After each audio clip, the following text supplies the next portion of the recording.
గా మా నాన్నగారు ప్రాసెస్ సర్వర్గా కోర్టులో పనిచేసేవారు సార్. నేను ఆంధ్ర యూనివర్సిటీలో ఎంకామ్ చేసి లా చేస్తుండగా నాకు ఫస్ట్ రెవెన్యూలో ఎంఆర్ఓ ఆఫీస్లో ఏఎస్ఓగా అంటే అసిస్టెంట్ స్టాటిస్టికల్ ఆఫీసర్గా వచ్చింది సార్ ఫస్ట్ జాబ్. అదొక 6.5 years చేశాను సార్. అంటే 89 ఏఎస్ఓని 95 ఆగస్టులో ఈ సబ్ ఇన్స్పెక్టర్ రావడం జరిగింది.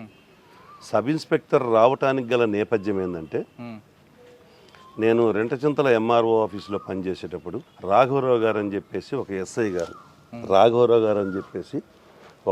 గారు ఆయన పిస్టల్ పెట్టుకొని పోతుండేవాడు. నేను ఎంఆర్ఓ ఆఫీసులో ఉండి ఆయన చూసి ఇద్దరం షటిల్ ఆడుతుండేవాళ్ళం.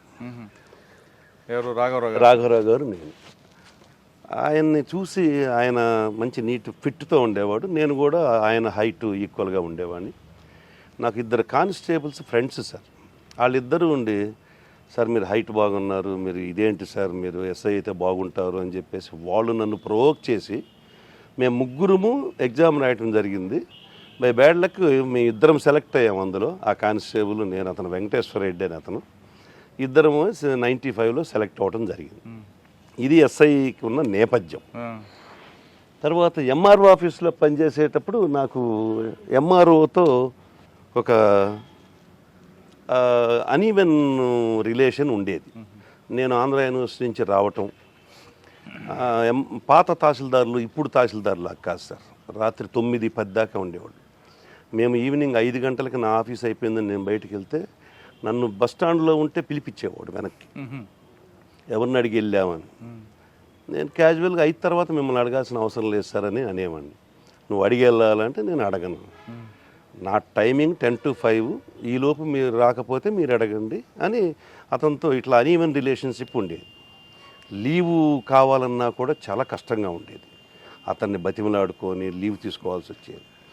ఈ నేరేషన్లో నేను అప్పటికీ గ్రూప్ 1 2 times ఇంటర్వ్యూ కూడా పోవటం జరిగింది. నేను సెలెక్ట్ కాలా. నేను రెగ్యులర్గా చదువుతూనే ఉన్నాను.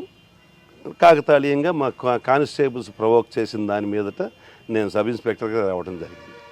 వన్స్ సబ్ ఇన్స్పెక్టర్గా సెలెక్ట్ అయిన తర్వాత మా ఫాదర్ నన్ను తిట్టాడు. ఎవడరా నువ్వు ఈ ఉద్యోగం సెలెక్ట్ చేసుకున్నావు, యూజ్లెస్ ఫెలో అని. మా father even though is attender cadre. అదేంటిదన్నా ఇలా ఈ పోస్ట్కి అసలు ఎంతో ఉంది, అలాంటి పోస్ట్ని వద్దంటావు ఏంటంటే, చీచి శవాల మీద డబ్బులు ఏరుకునే పోస్ట్ దానికి వెళ్తావను అని మా ఫాదర్ అంటుంది. అది అయినా సరే వచ్చింది వెళ్తానన్నావు కాబట్టి నీకు కొన్ని చెప్తాను, ఎప్పుడు గుర్తుపెట్టుకో, కింద వాళ్ళని బాగా చూసుకో, నీకు పేరు తెచ్చి